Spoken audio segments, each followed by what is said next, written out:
Emerald tyre manufacturers IPO. अगर आप ये पूरा वीडियो देखते हैं तो आपको बहुत कुछ सीखने को मिलेगा। तो हम इस वीडियो में देखने वाले हैं कि क्या हमें इस कंपनी में अप्लाई करना चाहिए आईपीओ के लिए या नहीं करना चाहिए, कंपनी कौन से सेक्टर में काम करती है, कंपनी उसके पेयर कंपटीटर के मुकाबले क्या हमें उसका पी वैल्यू क्या मिल रहा है, इस उसी के साथ साथ कंपनी का ऑर्डर वैल्यू क्या है, कंपनी कौन से कंट्री में काम करती है, कंपनी का स्टेटमेंट कैसा है, बैलेंस शीट कैसे है, कंपनी के एसेट्स बढ़ रहे हैं या नहीं बढ़ रहे हैं, कंपनी का रिटर्न ऑन नेटवर्थ क्या है, कंपनी का आरओई क्या है, आरओसी क्या है, ईयर ऑन ईयर कंपनी में ग्रोथ हो रहा है नहीं हो रहा है, कंपनी प्रॉफिटेबल है या नहीं है, कंपनी के पास डेट है, कंपनी ने डेट ले रखा है तो वो कितना है। और उसी के साथ साथ हम ईपीएस के बारे में भी बात करेंगे, शेयर होल्डर पैटर्न की भी बात करेंगे। सबसे पहले बात करते हैं एमरल्ड टायर मैन्युफैक्चरर्स का आईपीओ ओपन हो रहा है 5 तारीख को। 5 तारीख को ओपन हो रहा है और क्लोज हो रहा है दिसंबर 9 को। तो लास्ट डेट रहेगा 9 दिसंबर। 5 बजे के पहले पहले आपको इस आईपीओ में अप्लाई करना चाहिए क्योंकि कट ऑफ टाइम 5 बजे होता है। बट मैं आपको कहना चाहूँगा कि 3 बजे के पहले ही आपको अप्लाई कर लेना चाहिए अगर आप आईपीओ में आप किसी भी आईपीओ में अप्लाई करते हो तो। सबसे पहले बात करते हैं कि ये आईपीओ कितने प्राइस का। तो ये कंपनी आईपीओ ला रही है लगभग 50 करोड़ रुपीज़ के। तो इस आईपीओ के द्वारा कंपनी 50 करोड़ रुपए उठा रही है। और ये कोई ऑफर फॉर सेल है या फ्रेश इशू है, तो ये देखते हैं। ये कॉम्बिनेशन है फ्रेश इशू और ऑफर फॉर सेल। कंपनी का फ्रेश इशू है लगभग 50 लाख शेयर्स का, तो उसकी वैल्यू होता है 47.37 करोड़। मोस्टली ऑलमोस्ट टोटली आप फ्रेश इशू ही मान सकते हो क्योंकि offer for sale only 1.89 crore का है, 2 करोड़ के भी नीचे। तो ये प्योरली आप ऑफर फॉर सेल नहीं मान सकते, इसको आप फ्रेश इशू ही समझ सकते हैं और है भी उतना ही। और ओपन की तो हमने बात कर ली, 5 तारीख को ओपन हो रहा है और क्लोज हो रहा है 9 दिसंबर। लिस्ट होने की संभावना इसकी 12 तारीख को बताई जा रही है। उसी के साथ साथ अगर आप इस कंपनी में एक आईपीओ के लिए अप्लाई करना चाहते हो तो आपको 1200 शेयर्स एक लॉट में आएंगे। पर शेयर 95 के हिसाब से 1200 शेयर की प्राइस होती है 1,14,000 रुपीज़। और अगर आप एचएनआई कैटेगरी में अप्लाई करते हो तो 2,28,000 रुपये होने चाहिए। अगर आप दो लॉट में अप्लाई करते हो तो आप एचएनआई कैटेगरी में बाय डिफॉल्ट एप्लीकेशन आपका माना जाएगा, और एक लॉट में अप्लाई करते हो तो रिटेल कैटेगरी में ही आपका माना जाएगा। तो अभी इसकी फेस वैल्यू की बात करते हैं तो कंपनी का अभी फेस वैल्यू 10 है। तो कंपनी ने अभी तक कोई भी स्प्लिट या बोनस नहीं दिया है, ये मान सकते हैं। उसी के साथ साथ अगर हम बात करें तो ये लिस्टिंग हो रहा है 12 तारीख को। और अगर किसी को अलॉटमेंट मिल जाता है तो 11 तारीख को आपको आपके डीमैट में शेयर क्रेडिट किए जाएंगे। और जिनको नहीं मिला है उनका रिफंड नेक्स्ट डे, यानी कि लास्ट डे है 9 तारीख और अगले दिन 10 तारीख को ही क्रेडिट होना स्टार्ट हो जाएगा। लिस्ट हो रहा है एनएससी और एसएमई के एसएमई ओनली एनएससी के एसएमई सेक्शन में। और उसी के साथ साथ अगर हम इसकी बात करें एचएनआई की तो ये तो बात कर चुके हैं हम। अगर हम इसके शेयर होल्डिंग पैटर्न की बात करें तो मोस्टली प्रोमोटर के पास ही शेयर है। और बिफोर आईपीओ 67.62% शेयर प्रोमोटर के पास है और ऑलमोस्ट पूरे के पूरे 67% तक तो रहेंगे ही अभी भी, क्योंकि ये कुछ एडजस्टमेंट भी हो जाएगा तो ये कम होने की संभावना है यहाँ पे। और एंकर इन्वेस्टर की बात करें तो यहाँ पे लगभग एंकर 14 करोड़ रुपीज़ यहाँ पे लगा रहा है आईपीओ में। कंपनी 2002 में स्टार्ट हुई थी और इसका manufacturing supply servicing wide range of tyres, मतलब डिफरेंट डिफरेंट टायर सेक्टर में ये कंपनी काम करती है। उनके प्रोडक्ट है, प्रोडक्ट का ब्रांड नेम है ग्रेक्स्टर, ऐसा कुछ ब्रांड का नाम है। और उसी के साथ साथ अगर company solid resilient tyres, press bands, industrial pneumatic tyres and butterly tubes and flaps and wheel RIMS segment में भी काम करती है, ये भी प्रोडक्ट कंपनी मैन्युफैक्चर करके सेल करती है। कंपनी मोस्टली एक्सपोर्ट ही करती है और मोस्टली कौन से कंट्रीज़ में एक्सपोर्ट करती है वो देखते हैं। कंपनी यूएसए, यूएई, रसिया और major European countries like Belgium, Germany, Netherlands, Hungary, Portugal, Italy, Denmark, Poland beside the UK, तो इन सारी कंट्रीज़ में कंपनी एक्सपोर्ट भी करती है। तो कंपनी के अल्सो वेयर हाउसेज भी है Belgium, UAE and USA countries में। और ये company on time delivery of products and value added services to customer across Europe, the Middle East and now in North America. तो company और on time delivery भी देती है और कुछ उनके वेयर हाउस भी आउट ऑफ द कंट्री है। और एज ऑफ 31 मार्च 2024 कंपनी के पास 224 परमानेंट एम्प्लॉय है और एक 191 कॉन्ट्रैक्ट बेसिस पे एम्प्लॉयज़ है एज पर 31 मार्च 2024। कंपनी के कॉम्पिटेटिव स्ट्रेंथ की बात करें तो experience and dedicated management team है कंपनी के पास, अच्छी manufacturing facility to handle the wide range of highway tyres. मतलब ऑफ हाईवे जैसे कि ट्रैक्टर हुए, वो उस सेक्टर में मोस्टली ये कंपनी टायर वगैरह बनाती है और एक्सपोर्ट भी करती है। Wide product range and customize product offering, जैसे कि अगर किसी को कस्टमाइज टायर की रिक्वायरमेंट है तो वो उसके हिसाब से कंपनी कस्टमाइज भी टायर बना के दे देती है। और इसका डाइवर्स कस्टमर बेस है, अलग अलग कंट्री के कस्टमर, तो ऑर्डर वैल्यू तो अच्छी आनी ही चाहिए क्योंकि अच्छे खासा क्वालिटेटिव प्रोडक्ट्स है और बहुत सारे कस्टमर्स भी है। अगर हम इसकी स्टेटमेंट की बात करें, कंसोलिडेटेड है, तो ये 2022, 2023 और 2024 पूरे फाइनेंशियल ईयर की स्टेटमेंट देखने को मिलेगा हमें। करंट फर्स्ट क्वार्टर का स्टेटमेंट देखने को मिलेगा। अगर एसेट्स की बात की जाए तो यहाँ पे 2022 से स्टार्ट करते हैं। 2022 में ये वैल्यू रुपीज लाख में है, 13,556 2022 में एसेट थे, जो कि बढ़ के लगभग 15,000 लाख पहुंचे अगले फाइनेंशियल ईयर में 2023 में। 2024 में फिर 17,400 लाख तक पहुंच गए और जो अभी फर्स्ट क्वार्टर तक 18,000 थे, 18,000 पे। तो ये अच्छी बात है क्योंकि एसेट्स जिस कंपनी के बढ़ते हैं और अगर कंपनी का लॉन्ग टर्म ओरिजन है, अगर कंपनी का विजन बड़ा है, लॉन्ग टर्म का है, तो कंपनी के एसेट्स बढ़ते ही रहने चाहिए क्योंकि कंपनी के एसेट बढ़ेंगे तभी तो कंपनी बड़ी होगी।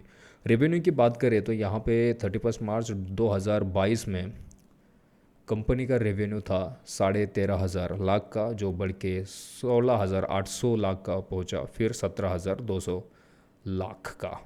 और प्रॉफिट आफ्टर टैक्स की भी बात करें तो लगभग 500 लाख का था, फिर 892 लाख, फिर 12 से 14 लाख। नेटवर्थ की बात करें, मतलब ये प्रॉफिट आफ्टर टैक्स है, सारे टैक्सेस वगैरह देके कंपनी का प्रॉफिट ये भी बढ़ते हुए नज़र आ रहा है। यहाँ पे भी लगभग डबल हो चुका है और यहाँ पे भी लगभग 30 से 40% तक बढ़ता हुआ नज़र आ रहा है। नेटवर्थ की भी बात करें तो यहाँ पे 2900, फिर 3700 और फिर 5400 लाख का।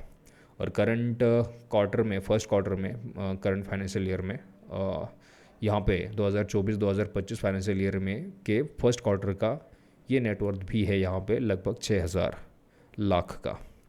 यहाँ पे अगर रिजर्व एंड सरप्लस की बात करें तो ये एक मेन पॉइंट है कि जितना रिजर्व ज़्यादा होगा उतना अच्छा होगा।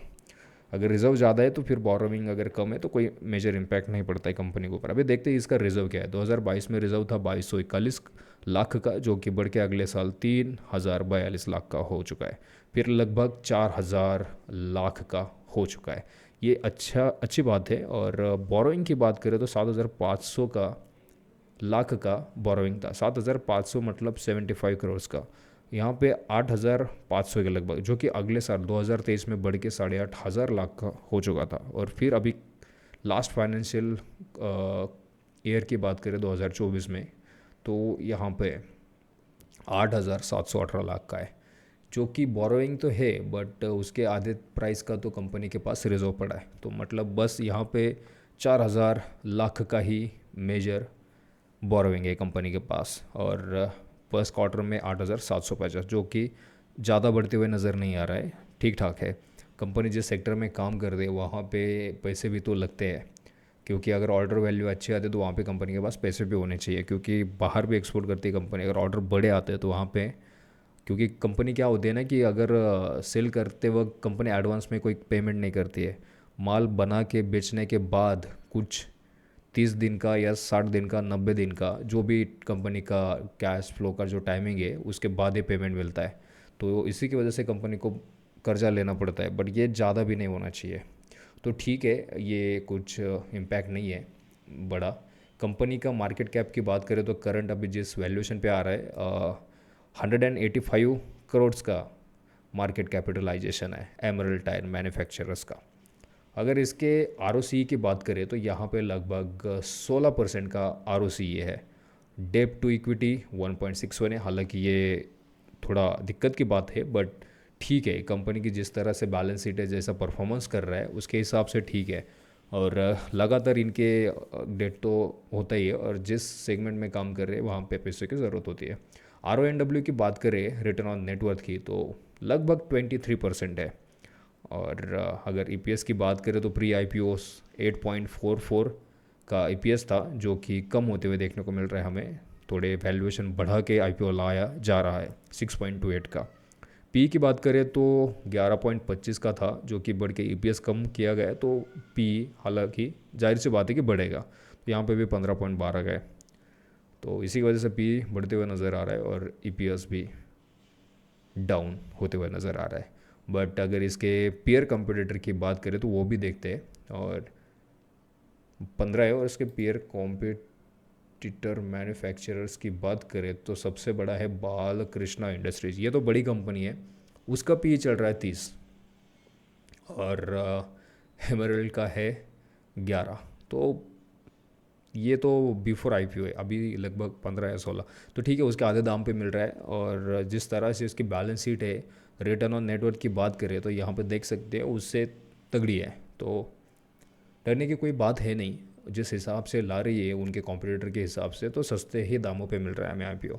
अगर हम इसके बाद अगर इसके ग्रे मार्केट प्रीमियम की बात करें, जो कि सारे लोगों को पसंद होता है कि अभी फ़िलहाल क्या चल रहा है ग्रे मार्केट प्रीमियम, कई लोग क्या करते हैं कि बस ग्रे मार्केट प्रीमियम देख के ही किसी भी आईपीओ में अप्लाई करते हैं, उसका क्या है, कंपनी क्या करती है, कुछ भी नहीं देखते हैं। तो आपका पसंदीदा अभी देख लेते हैं कि क्या करेंगे। सबसे पहले उसके पहले हम जानेंगे कि कंपनी इस आईपीओ द्वारा जो पैसे उठाने वाली है वो पैसे का क्या करेगी। तो कंपनी को कैपिटल एक्सपेंडिचर करने के लिए पैसे की ज़रूरत है, और जनरल कॉर्पोरेट पर्पजेस के लिए कंपनी में एक्सपेंसेस जो होते हैं वहाँ पे भी यूज़ करेगी, और ऑफर एक्सपेंसेस मतलब जो आईपीओ लाया जा रहा है उसके लिए भी कुछ खर्च होता है, उसी के लिए भी यूज़ करेगी। और ऑफ़र वगैरह कुछ देने वाली है कंपनी जो कि सस्ते दामों पे उनके कस्टमर के लिए, तो वहाँ पे भी यूज़ हो जाएगा। तो अगर हम इसके जीएमपी पे चलते हैं अभी, तो करंट जीएमपी इसका चल रहा है अभी, तो यहाँ पे देखने को मिल रहा है 170 रुपीज़ का, और जिस प्राइस बैंड पे आ रहा है वो 95 है, तो लगभग 79% पे लिस्ट होते हुए नज़र आ रहा है अगर इस प्राइस का जीएमपी रहता है लिस्टिंग डेट तक। तो ये बढ़िया माना जा रहा है, और अगर किसी को अलॉटमेंट मिलता है तो उनकी तो है बल्ले बल्ले, मतलब एक दिन में आप लगभग 80% मुनाफा कमा सकते हो। उसके ऊपर भी हो सकता है, नीचे भी हो सकता है, 20-25% ऊपर नीचे होने के चांसेस संभावना रहती है as per grey market premium. ऐसा नहीं कि हालांकि जितने प्राइस पे हो उतने पे ही लिस्ट होगा, कभी सेम प्राइस पे भी होता है, कभी थोड़ा नीचे कभी थोड़ा ऊपर, बट मैक्सिमम 20 से 25% के नीचे डिफरेंस नहीं होता है जिस जिस भी प्राइस पे ग्रे मार्केट प्रीमियम चल रहा है। इतना तो नहीं होता है, बट मैक्सिमम की बात कर रहा हूँ मैं। तो ये अभी चल रहा है, आप देख सकते हैं 30 तारीख से 29 तारीख से ओपन नहीं हुआ था जीएमपी, और फिर 2 तारीख को डायरेक्टली 50% के भी ऊपर लिस्ट होते हुए देखने को मिल रहा है, और 4 तारीख को 78, और तब से लेके आज तक सेम ही जीएमपी नज़र आ रहा है। तो बस आई होप कि आपको आपके सारे क्वेश्चन के आंसर्स मिल चुके होंगे, और अगर आपके कोई भी डाउट है या आप कुछ भी सवाल है आपके, तो आप कमेंट सेक्शन में पूछ सकते हैं। ये वीडियो क्लोज करने के पहले सबसे पहले हम बात करते हैं सब्सक्रिप्शन बेस पे, तो कितना सब्सक्राइब हो चुका है। अभी बस एक दिन बचा है, और 2 दिन में आप यहाँ पे देख सकते हैं फर्स्ट डे पे 44 गुना सब्सक्राइब हो चुका है, और सेकंड डे पे oh my God 115 times. It's not bad, क्योंकि अगर इतने गुना हो जाएगा और लास्ट डे भी बाकी है, और भी यहाँ पे बल्क में प्राइस आ जाएंगे QIB की तरफ से, तो ये यहाँ पे 200 के भी ऊपर जा सकते हैं या 300 के भी ऊपर जाने की संभावना है, क्योंकि यहाँ पे अच्छा है, बैलेंस शीट अच्छी है, कंपनी प्रॉफिट जनरेट कर रही है, प्रॉफिटेबल है, कंपनी के कस्टमर्स बहुत सारे हैं, out of the country export भी करती है, दैट्स वाई कि ये बढ़ते हुए नज़र आने वाला है। अभी तक 183 टाइम्स गुना सब्सक्राइब होते हुए देखने को मिल रहा है हमें। तो बस आई होप कि आपको सारे क्वेश्चन के जवाब मैंने दिए होंगे इस वीडियो में। कुछ अगर मिस हो चुका है तो मुझे कमेंट सेक्शन में पूछ लीजिए।